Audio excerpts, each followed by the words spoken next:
जय श्री राम सभी भाइयों को। आज अपन जानेंगे जो अध्याय 17 का 23वां श्लोक है, उसमें बताया गया है फर्स्ट में प्रणव, सेकंड में तत् और थर्ड में सत। ठीक है ना, ये भगवान के 3 नाम बताए गए हैं, तो इसके बारे में अपन जानेंगे। ठीक है, पहले तो आप बाबा ने कैसे गुमराह किया रामपाल बाबा ने, ये देख लीजिए ज्ञान गंगा में। ठीक है, उसके बाद अपन इसका बराबर खुलासा करेंगे। चलिए, ये बाबा रामपाल की ज्ञान गंगा है। ज्ञान गंगा तो क्या है, ये अंध भक्तों के लिए नरक का द्वार है ये। ठीक है, देखिए इसका पेज नंबर 120 क्या बता रहे हैं। 3 बार में नाम जप देने का प्रमाण, अध्याय 17 का श्लोक नंबर 23। ठीक है, प्रणव तत् सत्य इति निर्देश ब्राह्मण है त्रिविध स्मृत है। ठीक है, इसने जो ये अनुवाद किया है प्रणव ब्रह्म का, ये सांकेतिक और तत् सांकेतिक मंत्र परब्रह्म का, और सत्य पूर्ण ब्रह्म का, ऐसे ये भावार्थ अपने मन गणन से किया है। ठीक है, तो इसके बारे में भी अपन जानेंगे। ये है श्रीमद् भगवत गीता। ठीक है, हिंदी टीका पूज्य श्री स्वामी राम सुखदास जी द्वारा। ठीक है, गीता प्रेस गोरखपुर से है। इसका अपन देखते हैं अध्याय 17 का श्लोक नंबर 23। ठीक है, अब देखिए यहाँ पे प्रणव, इसका उच्चारण अपन ऐसे नहीं कर सकते, मानसिक ये अपने लिए नहीं है। ठीक है, पहले प्रणव तत् सत्य, इन 3 प्रकार के नामों से जिस परमात्मा का निर्देश, ठीक है ना, ये 3 नाम किसके, जिस परमात्मा के ये 3 नाम है। ठीक है, ठीक, संकेत किया गया है उसी परमात्मा से सृष्टि के आदि में वेदों तथा ब्राह्मणों और यज्ञों की रचना हुई है। ठीक है, सृष्टि के आदि में सबसे पहले वेदों की रचना हुई है, बाद में ब्राह्मणों, उसके बाद यज्ञ की हुई थी। ठीक है ना, देखिए यहाँ पे थोड़ा सा भावार्थ भी आप देख लीजिए। उस परमात्मा ने पहले सृष्टि के आरंभ में वेदों, ब्राह्मणों और यज्ञों को बनाया। इन तीनों में विधि बताने वाला वेद है, अनुष्ठान करने वाले ब्राह्मण है और क्रिया करने के लिए यज्ञ है। अब इनमें यज्ञ, तप, दान आदि की क्रियाओं में कोई कमी रह जाए तो क्या करे, परमात्मा का नाम ले तो उस कमी की पूर्ति हो जाएगी। ठीक है ना, इसका भावार्थ है कि जो वेदांतिक लोग हैं, ठीक है ना, वो इस नाम का उच्चारण करते हैं। ठीक है, और वो निराकार को मानते हैं, ब्रह्म। ठीक है, वेदांतिक प्रणव ब्रह्म निराकार है, उनका आकार नहीं है। ठीक है ना, तो वो उनको मानते हैं अपना स्वरूप भी निराकार ही है। ठीक है, अपनी आत्मा निराकार है, ये उसके लिए हो गया। फिर तत् है ये कर्म योगी के लिए। ठीक है, तत् भगवान का जो विराट रूप है, ठीक है ना, ये उसके लिए है। भगवान ने जो विराट रूप दिखाया ना, ये उसके लिए। कर्म योगी परमात्मा के विराट रूप को मानते हैं, उनके ये सब करते हैं निष्काम भाव से। ठीक है ना, जो विराट रूप है, जो देख रहे हैं पूरा संसार, ये भगवान का विराट रूप है, उसी में हम है। जो कर्मयोगी होती है ना, वो विराट रूप की पूजा करते हैं। ठीक है ना, और ये सत्य है ये भगवान, ये भक्त के लिए है। भक्त इस नाम का उच्चारण करके सारे कर्तव्य करते हैं, ये हुआ भगवान। ठीक है, और पहला वेदांतों के लिए तो निराकार है, प्रकाश स्वरूप। ठीक है, आकार नहीं है। दूसरा तत्कर्म योगियों के लिए यह है विराट रूप। ठीक है, और सत्य, ये भगवान जब अवतार लेते हैं सगुण रूप से, वो उनका रूप। ठीक है, सगुण रूप अवतार के लिए, तो भक्त लोग इन्हीं को मानते हैं, इन्हीं की पूजा वगैरह करते हैं। ठीक है, श्रीमद् भागवत महापुराण दूसरा खंड है और गीता प्रेस गोरखपुर से। ये 10वां स्कंद है, पेज नंबर 305 है और इसका अध्याय 28। ठीक है, ये वरुण लोक से नंद जी को छुड़ा कर लाना। ठीक है, नंद बाबा को ले गए थे वरुण देव, तो वहां से श्री कृष्ण भगवान जाके लेके आते हैं। ठीक है, तब यहाँ पे देखो वरुण जी ने कहा, प्रभु आज मेरा शरीर धारण करना सफल हुआ, आज मुझे संपूर्ण पुरुषार्थ प्राप्त हो गया है, क्योंकि आज मुझे आपके चरणों की सेवा का शुभ अवसर प्राप्त हुआ है। भगवान जिन्हें भी आपके चरण कमलों की सेवा का शुभ अवसर मिला, वे भव सागर से पार हो गए हैं। अब यहां से देखिए, आप भक्तों के भगवान, जो भक्त है ना, उसके लिए भगवान, वेदांतियों के ब्रह्म, देखिए जो वेदांती लोग हैं उनके लिए ब्रह्म, और योगियों के परमात्मा है। ठीक है, जो कर्म योगी है उनके लिए परमात्मा। ठीक है, एक ही भगवान का नाम ही अलग अलग, जो 3 मार्ग बताया मोक्ष प्राप्ति के लिए, उसके अनुसार। ठीक है, भक्तों के लिए भगवान है, वेदांतियों के लिए ब्रह्म और योगियों के लिए परमात्मा। ठीक है, आपके स्वरूप में विभिन्न लोक सृष्टियों की कल्पना करने वाली माया नहीं है, ऐसा श्रुति कहती है। ठीक है, देख लीजिए माया से अतीत है भगवान। ठीक है, तो परमात्मा का ही वो तीन नाम है। जो प्रणव दिया है वो वेदांतियों के लिए है। ठीक है, और तत् दिया है वो योगियों के लिए है, और जो सत है वो है भक्तों के लिए। ठीक है, चलिए अब अपन चलते हैं गीता जी में। अब चलिए आपको आगे देखिए आगे का श्लोक। इसलिए वैदिक सिद्धांतों को मानने वाले पुरुषों की शास्त्र विधि से नियत यज्ञ दान और तप रूपी क्रियाएं सदा प्रणव इस परमात्मा के नाम का उच्चारण करके ही आरंभ होती है। जो वेदांतिक लोग होते हैं ना, वो इसका उच्चारण करके ही सारा करते हैं। यज्ञ देना, यज्ञ करना, दान देना और तप जो भी क्रियाएं करते हैं, जो भी करते हुए करते हैं ना, अनुष्ठान करते हैं, वो पहले इसका उच्चारण करते हैं कि उसमें कोई त्रुटि भी हो जाए तो पूरी हो जाती है। ठीक है ना, ये उनके लिए, वेदांति के लिए सिर्फ प्रणव है।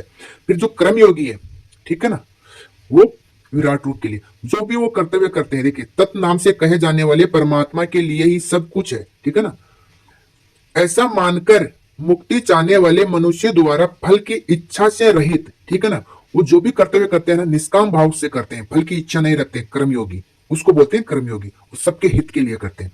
देखिए, यहाँ इच्छा से रहित होकर अनेक प्रकार की यज्ञ और तप रूप क्रियाएं तथा दान रूप क्रियाएं की जाती है। वो पहले किसका नाम? तत्।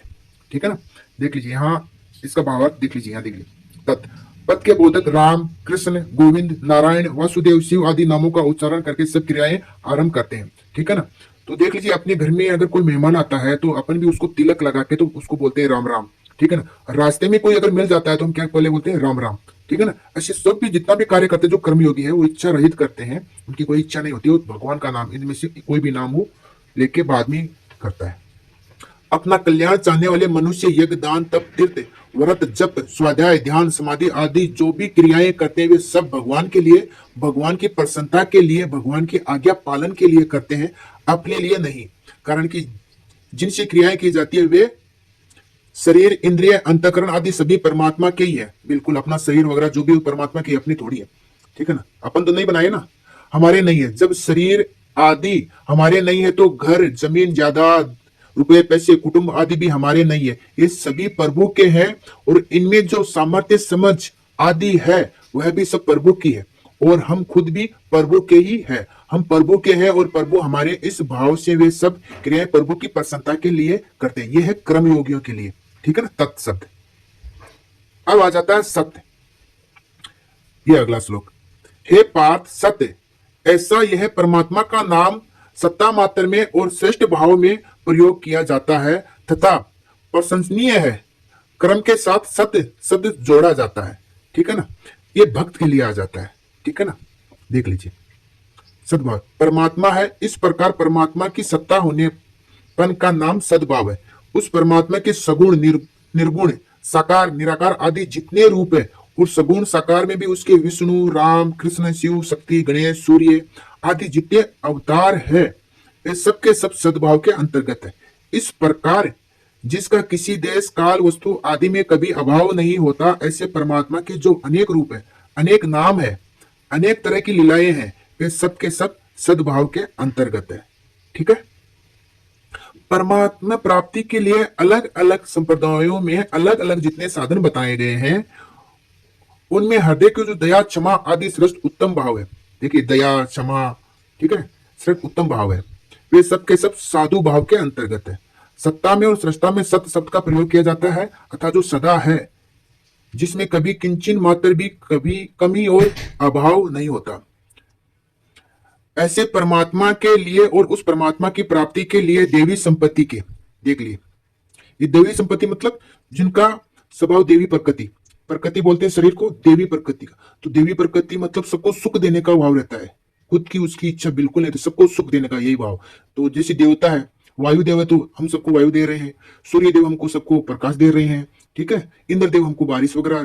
तो ऐसे ही जो ये इन्हीं को देवता इसीलिए बोलते हैं, उनका सब देने का रहता है, लेने का कुछ नहीं रहता है। देवी संपत्ति के जो सत्य, क्षमा, उदारता, त्याग आदि श्रेष्ठ गुण है, उनके लिए सत्य शब्द का प्रयोग किया जाता है, जैसे सत्य तत्व, सद्गुण, सद्भाव आदि। ठीक है, परमात्मा प्राप्ति के लिए अलग अलग संप्रदायों में अलग अलग जितने साधन बताए गए हैं, उनमें क्रिया रूप जितने श्रेष्ठ आचरण है वे सब के अंतर्गत है। ठीक है।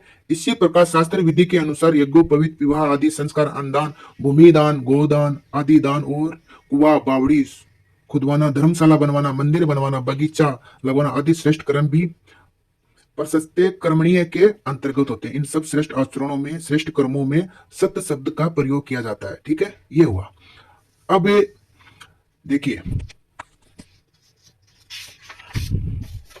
ये वेदांतियों के लिए है प्रणव, तत् आया कर्मयोगी के लिए और सत आया भक्त के लिए। ठीक है ना। तो वेदांतिक लोग ब्रह्म जो प्रकाश रूप निराकार को मानते हैं, और तत् ये कर्मयोगी परमात्मा के विराट रूप को मानते हैं, और सत भगवान के सगुण निर्गुण सारे रूपों को मानते हैं। ठीक है। तो अब मैं आपको दिखा देता हूं, जो उसमें भी बताते हैं ना, 8वां अध्याय का 12वां श्लोक। ठीक है, वो देखिए। अब ये 8वां अध्याय है। ठीक है। अब देखिए जो प्रणव किसके लिए, देखिए देख यहां क्या लिखा है, वेद वेता लोग जिसको अक्षर, यहां अक्षर आ गया ना, अक्षर निराकार जीवात्मा, जिसको अक्षर कहते हैं, वितराग यति जिसको प्राप्त करते हैं, और साधक जिसकी प्राप्ति की इच्छा करते हुए ब्रह्मचार्य का पालन करते हैं। ठीक है। जो वेदांतिक लोग है, ब्रह्मचार्य का पालन करना, ठीक है, संन्यास, ये सब आ जाता है उसमें। वह पद में तेरे लिए संक्षेप से कहूंगा। किसके लिए? वेद वेता लोग, वेद वेता लोग, वो सिर्फ प्रणव का उच्चारण करते हैं। ये अगले श्लोक में भी बताएंगे। देखिए, इंद्रियों के संपूर्ण द्वारों को रोककर, देख लीजिए वेदांतिकों के कितना कठिन है ये मार्ग। देखिए, मन का हृदय में निरोध करके और अपने प्राणों को मस्तक में स्थापित करके योग धारणा में सम्यक प्रकार से स्थित हुआ जो साधक प्रणव इस एक अक्षर ब्रह्म का मानसिक उच्चारण और मेरा स्मरण करता हुआ, देख लीजिए, माम का मतलब मेरा, मेरा स्मरण करता हुआ शरीर को छोड़कर जाता है, वह परम गति को प्राप्त होता है। ठीक है ना। जो ब्रह्म वो भगवान श्री कृष्ण का निराकार स्वरूप है। ठीक है। और विराट रूप वो कर्मयोगियों के लिए, ठीक है, और सगुण रूप भक्तों के लिए। तो ये निराकार रूप के लिए वेद वेता लोग इस एक नाम का उच्चारण ये उनके लिए है। ठीक है। कर्मयोगियों के लिए तो भगवान के बहुत सारे नाम है, वो बताए भी थे। ठीक है। ये हो गया, उनके लिए है एक अक्षर, वेदांतो लोग हैं ना, उनके लिए। ठीक है। अब आपको दिखाते हैं कर्मयोगी के लिए। चलिए, यह अध्याय 9 है, अध्याय 9 का 14वां श्लोक है। ठीक है। यहाँ भक्त के लिए बता रहे हैं। ठीक है। नित्य निरंतर मुझ में लगे हुए मनुष्य दृढ़वर्ती होकर लग्न पूर्वक साधन में लगे हुए और प्रेम पूर्वक कीर्तन करते हुए, तथा देखिए कीर्तन, ठीक है, कीर्तन करते हुए, भगवान का नाम का कीर्तन, भगवान की लीला का कीर्तन, ठीक है, ये सब भक्त के लिए बता रहे हैं आप, वो सत्य। ठीक है। तथा मुझे नमस्कार करते हुए निरंतर मेरी उपासना करते हैं। ठीक है, ये भक्त के लिए। अब अगला श्लोक में देखिए कर्मयोगी के लिए क्या बताते हैं भगवान। ठीक है, ये 15वां श्लोक है। ठीक है। दूसरे साधक ज्ञान यज्ञ के द्वारा एक ही भाव से, अभेद भाव से मेरा पूजन करते हुए मेरी उपासना करते हैं। ज्ञान यज्ञ आ गया था कौन सा, जो आपको मैंने पहले बताया, वेदांतिक लोग प्रणव का उच्चारण करते हैं, वो ज्ञान यज्ञ उनको कहते हैं। ठीक है। ज्ञान यज्ञ के द्वारा वो उनके लिए प्रणव आ गया था, पहले इधर भक्त का बता दिया। अब देखिए करते हैं, और दूसरे भी कई साधक अपने को पृथक मानकर, ये अभी कर्मयोगी के बारे में बता रहे हैं। ठीक है ना, क्या बता रहे हैं, अपने को अलग मानकर, दूसरे कई भी साधक अपने को पृथक मानकर चारों तरफ मुख वाले, देख लीजिए यह संस्कृत में भी देख लीजिए, विश्व तो मुखम, चारों तरफ मुख वाले मेरे विराट रूप की अर्थात संसार को मेरा विराट रूप मानकर सेवक भाव से मेरी अनेक प्रकार से उपासना करते हैं। ये कर्मयोगी के लिए बताए भगवान यहाँ पे। ठीक है। देख लीजिए यहां पर इसका भावार्थ देख लीजिए आप, ये आया ना, विश्व तो मुखम, ऐसे कई कर्मयोगी साधक अपने को सेवक मानकर और मात्र संसार को भगवान का विराट रूप मानकर अपने शरीर, इंद्रिय, मन, बुद्धि आदि की संपूर्ण क्रियाओं को तथा पदार्थों को संसार की सेवा में ही लगा देते हैं। इन सबको सुख कैसे हो, सबका दुख कैसे मिटे, इनकी सेवा कैसे बने, ऐसी विचारधारा से वे अपने तन, मन, धन आदि से जनता जनार्दन की सेवा में ही लगे रहते हैं। ठीक है ना। भगवत कृपा से उनको पूर्णता की प्राप्ति हो जाती है। ये देखिए, इसको बोलते हैं कर्मयोगी। ठीक है, ये होते हैं कर्मयोगी, सबके हित के लिए कर्म करते हैं, वो होते हैं। और ये परमात्मा का जो विराट रूप दिखाया ना उसको, तो अपन अभी परमात्मा के विराट रूप में ही है। ठीक है, आगे और मैं आपको दिखा देता हूं। ये अध्याय 13 है। ठीक है, देख लीजिए यहाँ पे अध्याय का 13वां श्लोक है।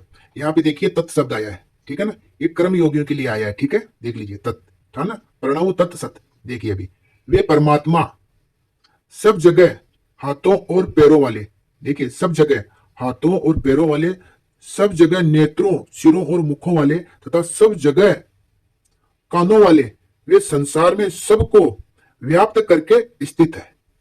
देख लीजिए, इस संस्कृत भी देख लीजिए आप, ये विराट रूप की बात हो रही है। ठीक है ना, ये अध्याय 9 है, 9 का ये 14वां श्लोक देखिए। ये भक्त के लिए बात बताई जा रही है। नित्य निरंतर मुझ में लगे हुए मनुष्य दृढ़वर्ती होकर लग्न पूर्वक साधन में लगे हुए और प्रेम पूर्वक कीर्तन करते हुए, तथा देख लीजिए कीर्तन, उनके भगवान के नाम का कीर्तन, लीला का कीर्तन सब आ जाता है उसमें। ठीक है, मुझे नमस्कार करते हुए निरंतर मेरी ही उपासना करते हैं। ठीक है, उसके बाद आगे देखिए आपको मैं 22वां में भी दिखा देता हूँ, वहां पे उसके लिए भगवान क्या करते हैं। ये 22वां श्लोक है 9वां अध्याय का। ठीक है, जो अनन्य भक्त मेरा चिंतन करते हुए मेरी भली भांति उपासना करते हैं, मुझ में निरंतर लगे हुए हैं, उन भक्तों का योगक्षेम, अप्राप्त की प्राप्ति और प्राप्ति की रक्षा मैं वहन करता हूं। ठीक है ना, भक्तों के लिए अगर उनको जो कुछ चाहिए, ठीक है, वो भगवान देते हैं उसको, और उनके पास जो कुछ भी है उनकी रक्षा भी भगवान स्वयं करते हैं। ठीक है ना, तो भक्त के लिए भक्त को सबसे श्रेष्ठ बताया है। ठीक है, चलिए। तो आपने सभी ने देख लिया। ठीक है, तो श्री कृष्ण भगवान की पूरी महिमा है। भक्त भगवान बोलता है और कर्म योगी परमात्मा बोलता है और वेदांतिक योगी ब्रह्म बोलता है। ठीक है, एक ही परमात्मा का ये सब नाम है। 3 तरह के भक्त होते हैं, वेदांतिक, कर्मयोगी और भक्त। ठीक है, देखिए कर्मयोगी सब में भगवान ही देखता है। ठीक है, घर में जो भी सामान लाता है उसकी पहले पूजा करता है। ठीक है, चाहे कुछ भी सामान लाए, गाड़ी लाए, अलमारी लाए, मशीन लाए, कोई भी सामान लाता है पहले उसकी पूजा करता है। ठीक है, और घर से निकलता है तो भी सब में भगवान को ही देखता है। अगर कोई साइकिल वाला है तो भी हैंडल को ऐसे प्रणाम करता है। ठीक है, फिर चलाता है। गाड़ी वाला गाड़ी को हैंडल को छू के ऐसे नमस्कार करके वो सब में भगवान को देखता है। ठीक है, ये है कर्मयोगी की पहचान। ठीक है, ये परंपरा से चलती आ रही थी। अभी तो लोगों को पता ही नहीं कि वो हैंडल को क्यों छू रहा है, हमारी परंपरा से चलती आ रही थी। ठीक है, ये है, तो उसको कर्मयोगी बोलते हैं। अब लोगों को पता नहीं, आध्यात्मिक के बारे में पता नहीं है, इसीलिए रामपाल बाबा ने इसका फ़ायदा उठा के सबको भ्रमित किया है। ठीक है, तो इस वीडियो को ज़्यादा से ज़्यादा लोगों तक शेयर कर देना। अगली वीडियो में बहुत कुछ खुलासा करूँगा। चलिए, जय श्री राम।